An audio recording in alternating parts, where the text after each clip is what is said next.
मेरी माँ पापा के कमरे में अक्सर नहीं सोती थी।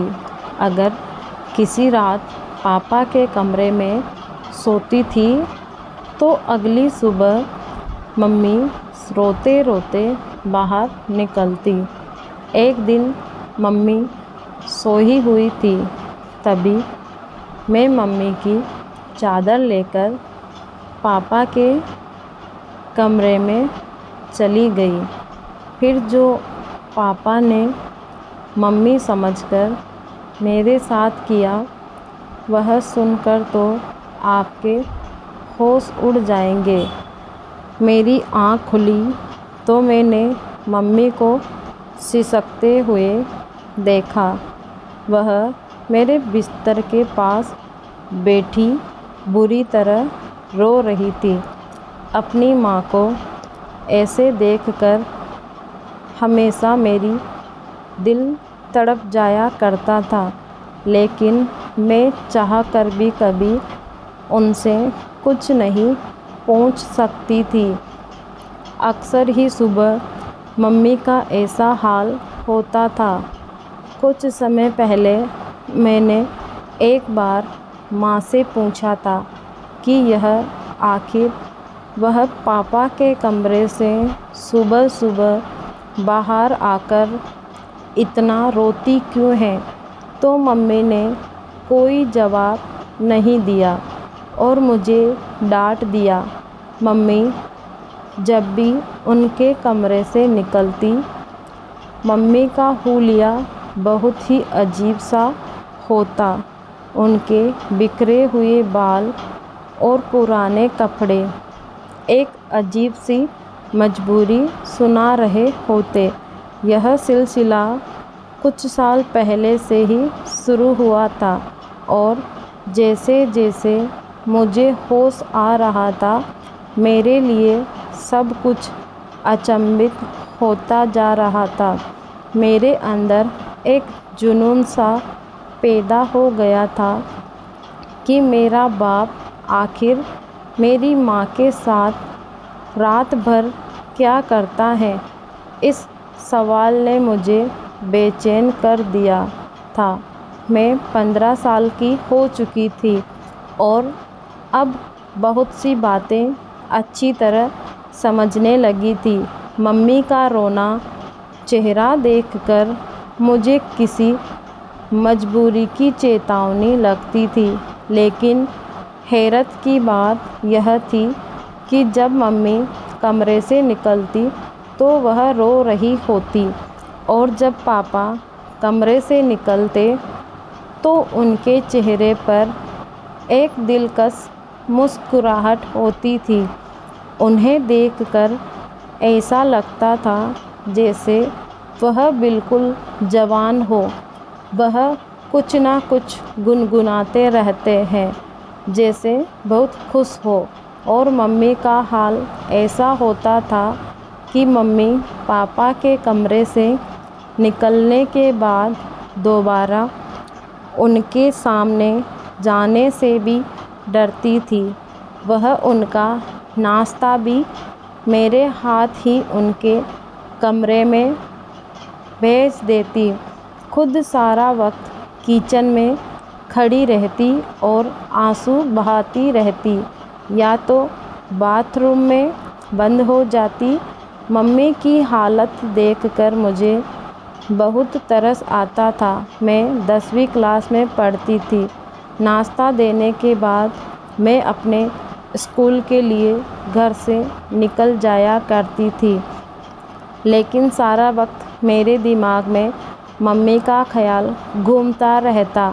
मैंने कभी किसी सुबह पापा को परेशान है बेचैन नहीं देखा था। वह हमेशा ही बहुत खुशी से नाश्ता करने बैठते और उनका चेहरा बहुत खुश दिखता था, जबकि मम्मी को देखकर ऐसा लगता कि किसी भी पल मम्मी को कुछ भी हो जाएगा। अक्सर मैं नाश्ता बनाते हुए मम्मी के शरीर को कँपाते हुए भी देखी थी। मेरा दिल चाहता था कि मैं मम्मी से पूछूं कि पापा रात को उनके साथ ऐसा क्या करते हैं जो उनका इतना बुरा हाल हो जाता है। मगर पापा के नाम पर मम्मी के चेहरे पर खौफ नज़र आने लगता था। मम्मी हर रात पापा के कमरे में सोने के लिए नहीं जाती थी, बल्कि वह मेरे साथ ही सोती थी। पर ध्यान दे पा रही थी मैं, ना ही घर में मेरा दिल लगता था। मेरा दिल चाहता है कि मैं किसी भी तरह अपनी माँ को पापा के कमरे में ना जाने दूँ, लेकिन मैं किसी तरह पापा को मना नहीं कर सकती थी। पापा तो मेरे सामने मम्मी के साथ बहुत ही मोहब्बत से पेश आते थे। घर के माहौल ने मुझे इस कदर परेशान किया था कि मैं 6 माही इम्तिहान में बुरी तरह फेल हो गई। मैंने मम्मी पापा को रिज़ल्ट नहीं बताया, लेकिन मेरे दोस्त हैरान थी क्योंकि मैं पढ़ाई में बहुत अच्छी थी। वह बार बार मुझसे पूछने लगी कि मेरा ध्यान कहाँ रहता है। मैंने उनसे मम्मी और पापा के बारे में बता दिया। कहीं तुम्हारे पापा अंग्रेज़ी फिल्में तो नहीं देखते? सलोनी ने अचानक से सवाल किया। मैं हक्का बक्का से देखने लगी। फिल्म का नाम भला क्या मकसद था? वह अलग निगाह से मुझे देख रही थी और मैं ना समझ पाई। उसने बात बदल दी, लेकिन मेरी सुई उसकी बात पर अटक गई। आखिर सलोनी ने यह सवाल क्यों पूछा था? मैं घर वापस आई तो मम्मी के चेहरे, चचेरा भाई प्रवीण अंकल घर बैठे हुए थे। वह दोपहर को हमारे घर आते थे। मम्मी की बचपन से ही उनसे बहुत अच्छी दोस्ती थी। मम्मी बताती थी कि वह दोनों बचपन में एक साथ रहते थे। फिर प्रवीण अंकल अमेरिका चले गए और मम्मी की शादी पापा से हो गई। मम्मी की शादी को 17 साल हो चुके थे और मैं उनकी इकलौती बेटी थी। कुछ साल पहले शायद सब कुछ ठीक था, या फिर मैं ही छोटी और नासमझ थी। लेकिन कुछ साल से मुझे अच्छी तरह मम्मी की हालत समझ आने लगी थी। मैं जान गई थी कि मेरा बाप अच्छा आदमी नहीं है। वह मेरी माँ की तकलीफ़ की वजह है और इसी बात ने मेरे दिल में अपने बाप के लिए दुश्मनी पैदा कर दी थी। प्रवीण अंकल से हमारी मम्मी की बहुत अच्छी दोस्ती थी। वह साल भर पहले ही इंडिया वापस आए थे और मम्मी से मिलने के लिए अक्सर आते जाते थे, लेकिन मम्मी को उनका आना अच्छा नहीं लगता था। प्रवीण अंकल के जाने के बाद मम्मी अक्सर मुझसे कहती हैं कि अगर तुम्हारे पापा को पता चला कि प्रवीण अंकल मिलने रोज़ आते हैं तो वह बहुत बुरा होगा। मैंने माँ को दिलासा देती कि पापा को कैसे पता चलेगा। पापा सुबह काम पर जाते हैं, रात को ही घर आते हैं। मुझे तो प्रवीण अंकल बहुत अच्छे लगते थे। वह हमेशा आते हैं और मम्मी का मूड अच्छा करके जाते हैं। मेरे लिए भी बहुत से सामान लेकर आते हैं। पापा की आमदनी इतनी कम थी कि गुजर बसर भी मुश्किल से होता था। मम्मी न जाने कैसे पापा जैसे जालिम इंसान के साथ ज़िंदगी गुजार रही थी। रात में मैंने अपना और मम्मी का बिस्तर लगाया और मम्मी के साथ आंखें बंद करके लेट गई। थोड़ी देर में पापा मेरे कमरे में आए। मम्मी मेरे साथ ही सोने के लिए लेटी हुई थी। पापा ने उन्हें साथ चलने को कहा तो मम्मी ने दबी दबी आवाज़ में इनकार किया। मैंने आंखें नहीं खोली थी। मैं सुनना चाहती थी कि पापा मम्मी से क्या कहते हैं। चलना राधिका, मैं तुझे बिल्कुल तंग नहीं करूँगा, वादा। पापा की आवाज़ मेरे कानों में पड़ी, जिसमें मोहब्बत की मिठास थी। मुझे नहीं जाना तुम्हारे साथ, तुम हमेशा ऐसे ही कहते हो। मम्मी ने एक बार फिर इनकार किया। तुम्हें सोचना चाहिए, अब हमारी बेटी जवान है, वह 100 सवाल करने वाली है, लेकिन तुम्हें बस बात से कोई फ़र्क नहीं पड़ता। मम्मी ने धीमे लहजे में पापा को जवाब दिया। पापा ने ज़बरदस्ती मम्मी का हाथ पकड़कर उठाया और अपने साथ लेकर चले गए। मुझे अजीब सी घबराहट होने लगी थी। पापा मम्मी के साथ न जाने क्या करते थे और सलोनी की अंग्रेज़ी फ़िल्म वाली बात भी मेरे दिमाग में अटक गई थी।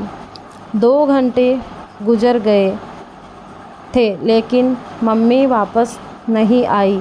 मैं पानी पीने के लिए कमरे से निकलकर बावर्ची खाने में गई। मम्मी थोड़ी ही देर में मेरे पीछे चली आई। मैंने एक गहरी निगाह मम्मी पर डाली, जिनके बाल बिखरे हुए थे। जिस बात ने मुझे चौंकाया वह मम्मी की कमीज़ का फटा हुआ आस्तीन था।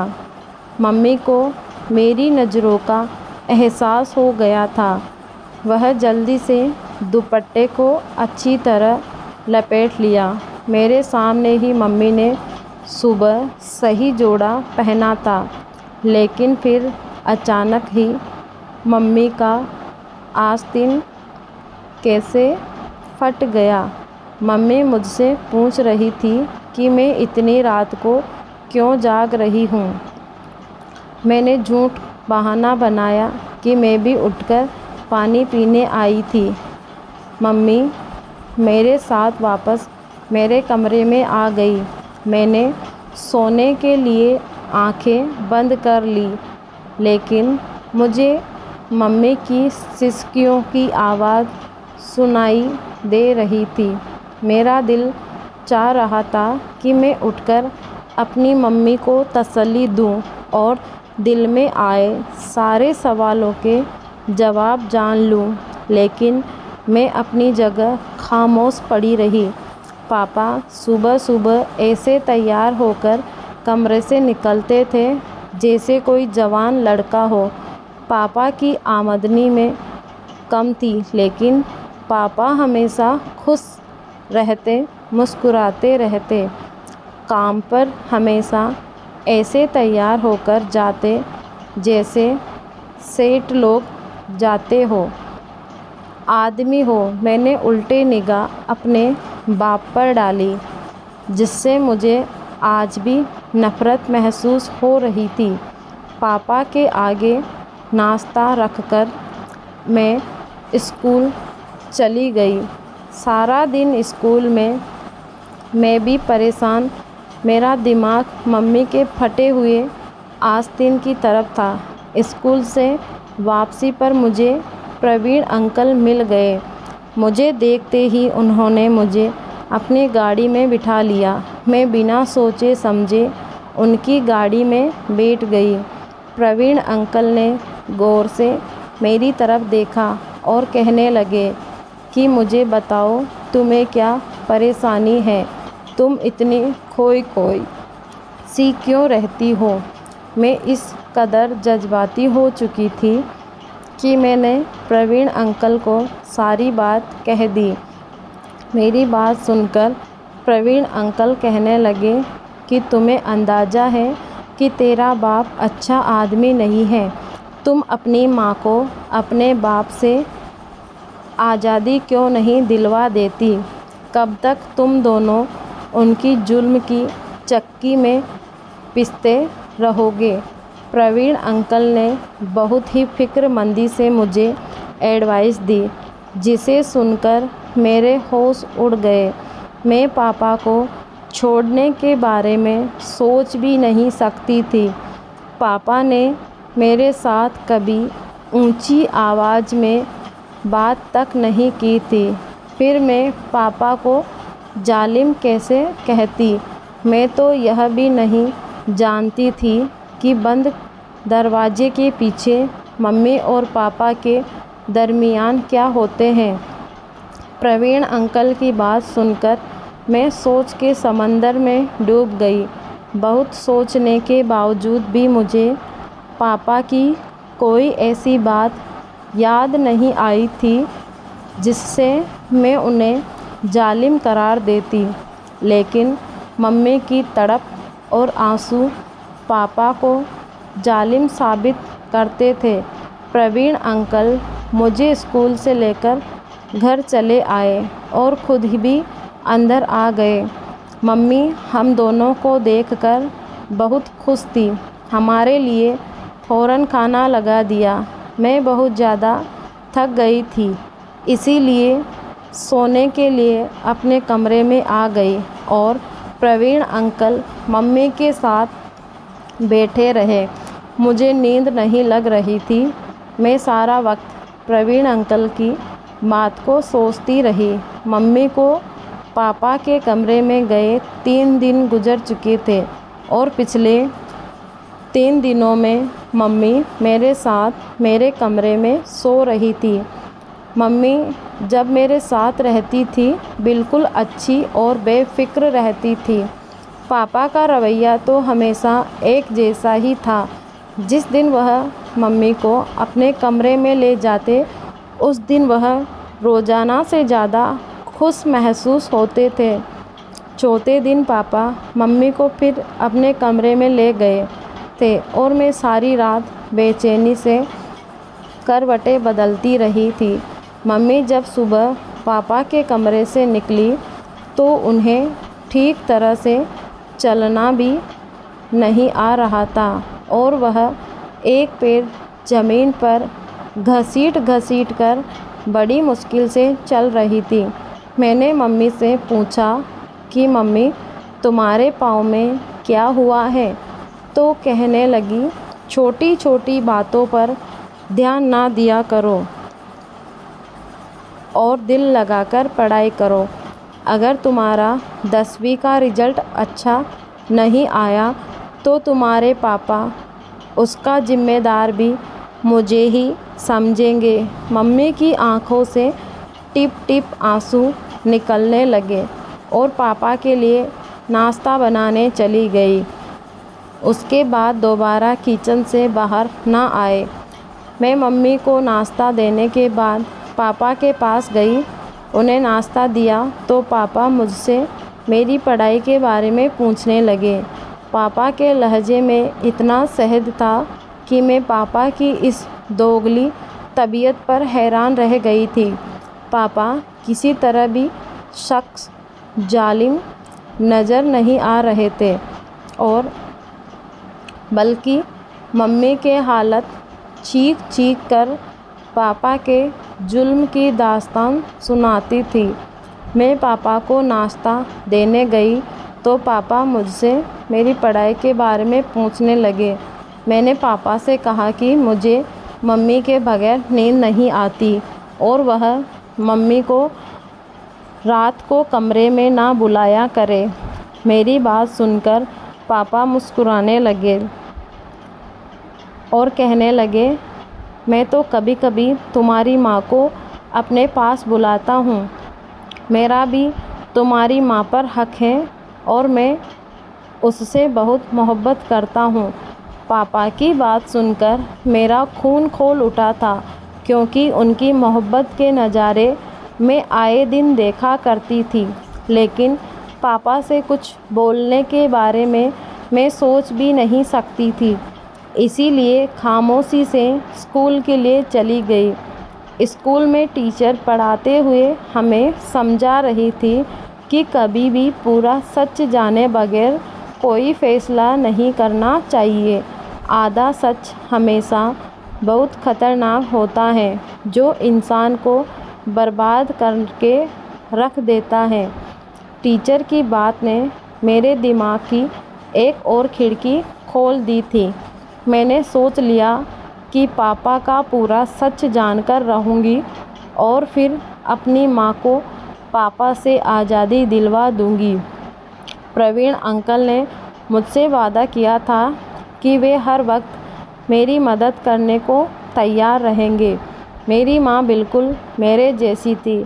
मैं उम्र में 15 साल की थी, लेकिन नाक नक्श में बिल्कुल अपनी माँ की तरह थी।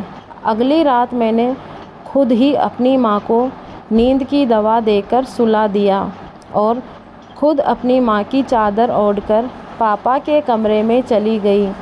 पापा के कमरे में एक छोटा सा बल्ब जल रहा था। पापा अंधेरे की वजह से मुझे मम्मी समझ बैठे थे। मेरी खुशनसीबी है कि दिव्या आज खुद चलकर मेरे कमरे में आई है।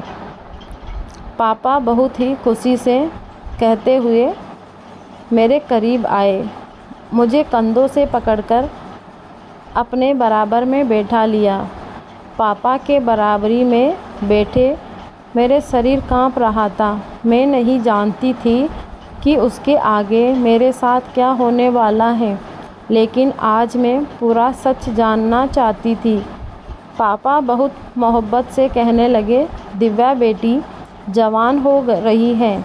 यह कहकर तू मुझसे इस कदर दूर हो गई है कि मुझे ज़बरदस्ती तुझे अपने कमरे में बुलाना पड़ता है। मेरा भी तो तुझ पर हक है। मैं जानता हूँ कि हमारी बेटी जवान हो रही है, लेकिन वह इतनी छोटी भी नहीं है कि उसे यह ना समझ हो कि माँ बाप एक कमरे में एक साथ रहते हैं। तू सारा दिन काम करके थक जाती है, चल अब सुकून से मेरे साथ सो जा। मैं तुझे अपने करीब देखकर खुश हो जाता हूँ।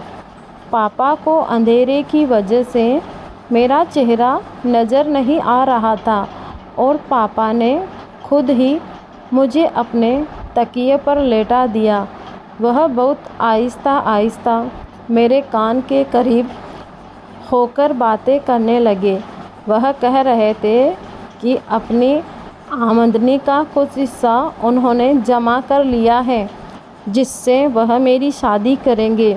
उसके बाद जो पापा ने कहा वह सुनकर तो मेरे होश उड़ गए।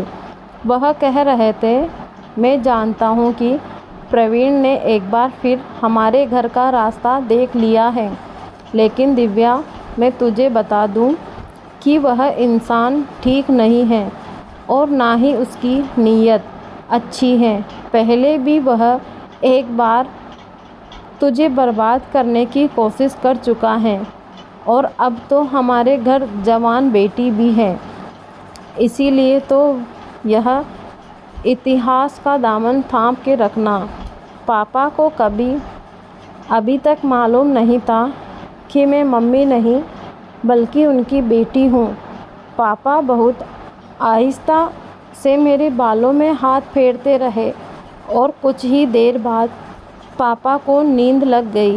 काफ़ी देर तक मैं दम साधे पापा के साथ लेटी थी, लेकिन पापा तो बहुत गहरी नींद में सो चुके थे। मैं खामोशी से उठकर कमरे से बाहर निकल आई। पापा ने कुछ भी ऐसा नहीं किया था जिससे मुझे कुछ भी समझ आता। इसीलिए प्रवीण अंकल और मम्मी को लेकर मेरे दिल में बहुत से सवाल पैदा हो चुके थे। अगली सुबह पापा रोज़ाना की तरह थे और उनका चेहरा ऐसे था जैसे मम्मी के साथ रात गुजारने के बाद हुआ करता था। मैं खामोशी से पापा का जायज़ा ले रही थी, लेकिन मुझे पापा के रवैये में कोई बदलाव नज़र नहीं आ रहा था। स्कूल से वापस लौटी तो घर के बाहर ही प्रवीण अंकल की गाड़ी खड़ी थी। मैं हमेशा दूर से सलाम करके घर में आती थी, लेकिन आज मैं चोरों की तरह दबे पाँव घर में घुस गई। मम्मी और प्रवीण अंकल मेरे कमरे में एक साथ बैठे बातें कर रहे थे। उन्हें मेरी मौजूदगी का एहसास नहीं था। जो कुछ मैंने अपने कानों से सुना वह सुनकर मेरे होश उड़ गए। मैं सोच भी नहीं सकती थी कि वह सच जिसे जानने के लिए मैं बेताब थी वह इस कदर भयानक है।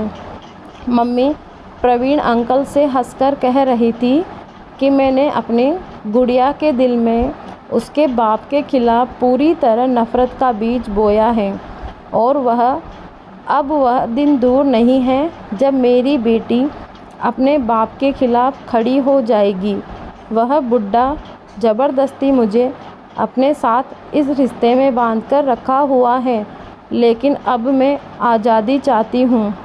वह मुझे कमरे में लेकर जाता है और मुझसे बात करते करते ही सो जाता है, लेकिन जैसे ही मैं बाहर निकलती हूँ तो अपना हुलिया खुद ही ख़राब कर लेती हूँ। मैंने गुड़िया के दिल में यह बात अच्छी तरह बिठा दी है कि उसका बाप मुझ पर जुल्म करता है। एक दिन तो मैंने खुद ही अपनी कमीज़ का आस्तीन तक फाड़ डाला। मैं चाहती हूँ कि जब मैं उस बुढ़े से आज़ादी की बात करूँ तो मेरी बेटी मेरी ढाल बन जाए और मुझे अपनी गुड़िया को छोड़कर उसके घर से ना निकलना पड़े। गुड़िया तो दुनिया को मेरी बेगुनाही और अपने बाप के जुल्म की दास्तान सुना देगी और मैं गुड़िया को लेकर तुम्हारी ज़िंदगी में शामिल हो जाऊंगी।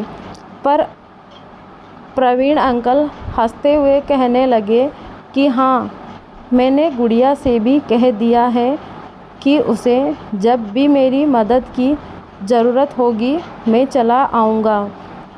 मम्मी प्रवीण अंकल से कहने लगी कि पहले की तरह तुम मेरे साथ बेवफाई ना करना।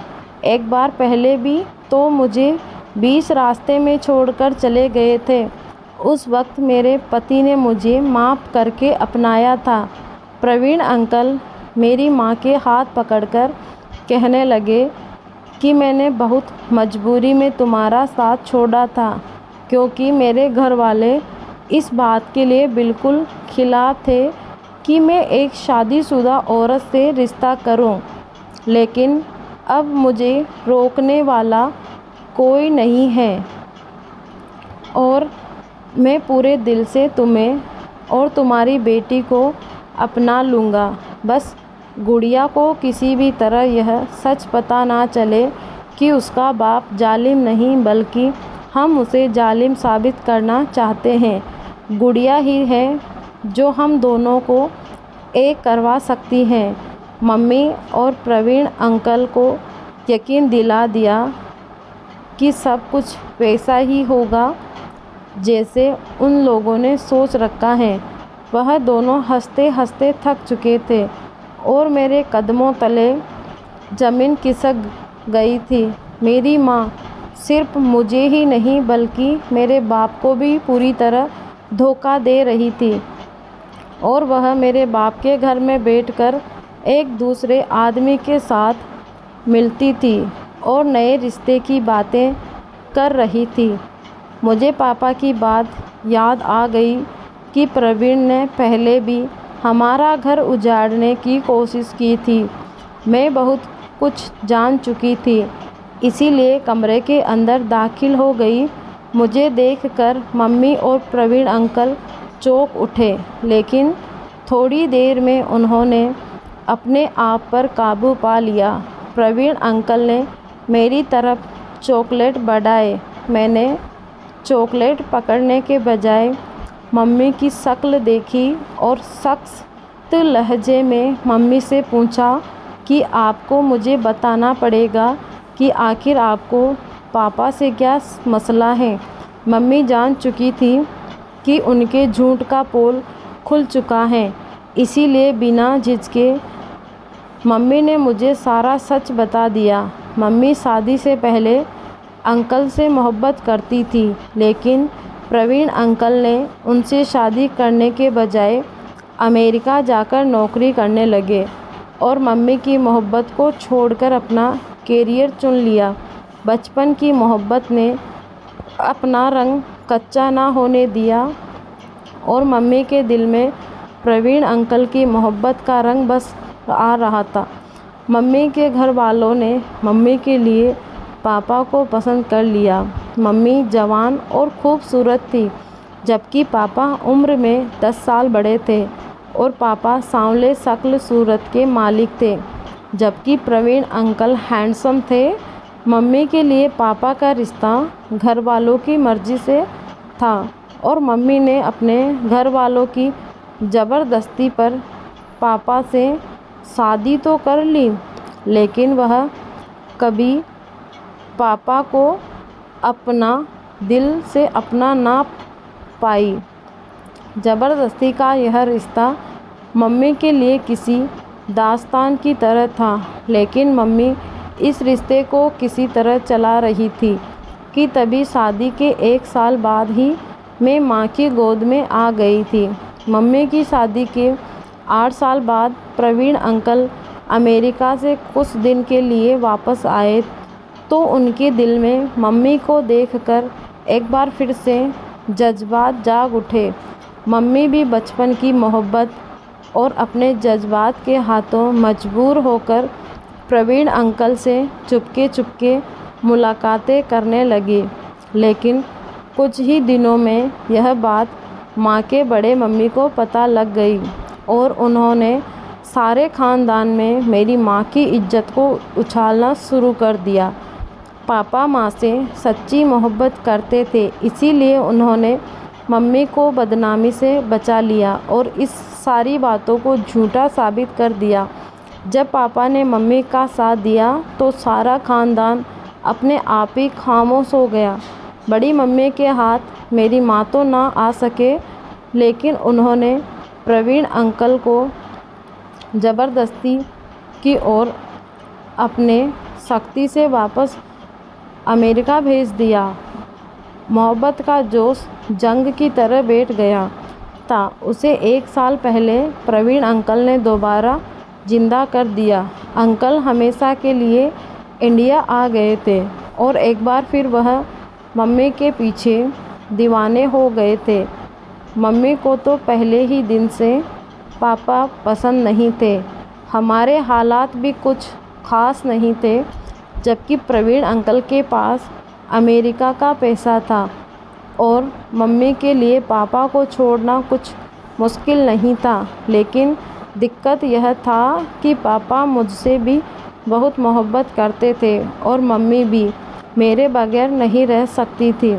इसीलिए मम्मी ने जानबूझकर यह सारा खेल रचाया और मेरी नज़रों में पापा को गलत साबित कर दिया।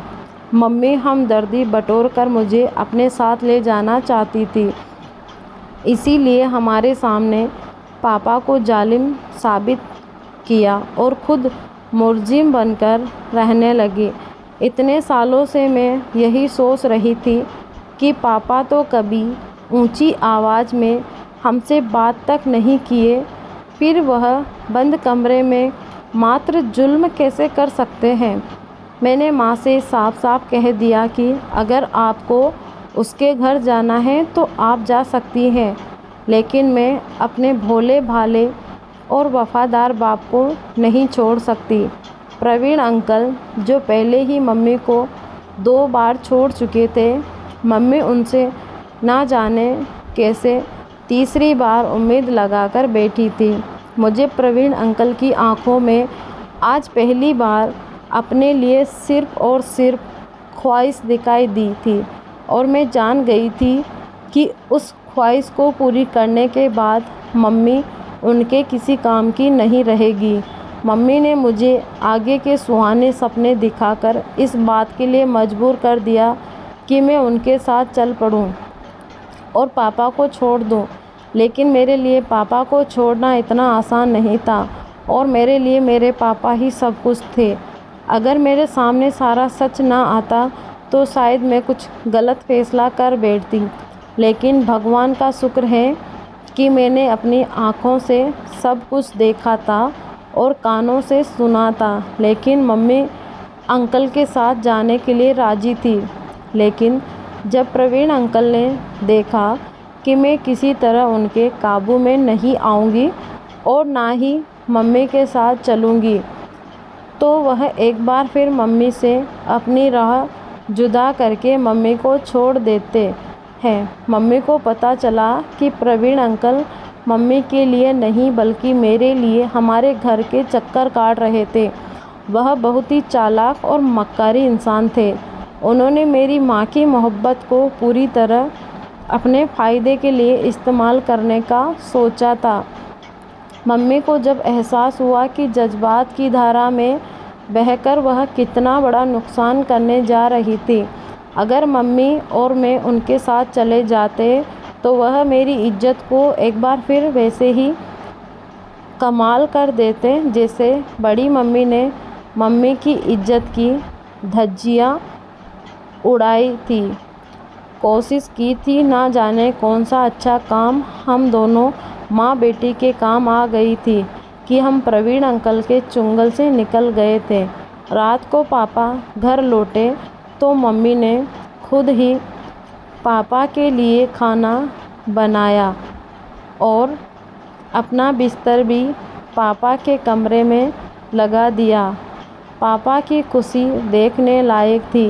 पापा सच में मम्मी से बहुत मोहब्बत करते थे और यह उनकी मोहब्बत ही थी जो मम्मी की गलतियों को आज तक नज़रअंदाज करते आए हैं। इतने सालों में पहली बार मम्मी को अपनी गलतियों का एहसास हुआ था और उन्होंने पापा को दिल से अपनाया था। अगली सुबह पापा और मम्मी हंसते मुस्कुराते कमरे से बाहर निकले थे और मेरे दिल को एक ठंडक का एहसास हुआ था। कभी कभी हम प्यार के नाम पर ऐसा धोखा खाते हैं कि किसी को मुंह दिखाने के लायक नहीं रहते। असल मोहब्बत तो विवाह के बाद ही होती है, जिसमें इंसान एक दूसरे की ढाल बनकर एक दूसरे की गलतियों को ढक लेते हैं। धन्यवाद दोस्तों।